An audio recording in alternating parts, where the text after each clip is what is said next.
الواعظ اللي طالع يدينا نصايح وبيقول لك عن عوده الجماهير ان اتعمل دوت علشان خاطر الاهلي. بص بيقول لك ايه؟ اول عوده للجمهور كان النادي الاهلي، رغم ان قبليها باسبوع الزمالك كان محتاج فرقته الترجي.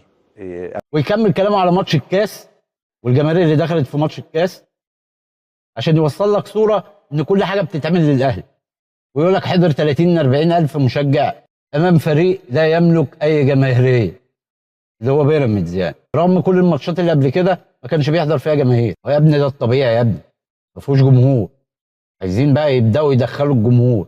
يا عم ايه اللي بتقوله؟ فجاه تم الموافقه، حاجه طيبه. بعد رماها لك كده من غير ما يوضح ولا يتكلم ولا يقول عشان الناس تفهم ان ما تعملش كده غير الاهلي. ده بالنسبه له مش احتقان ولا فتن ولا تسخين الجمهور، هو بالنسبه له دوت كده ان هو بيتكلم عادي يعني.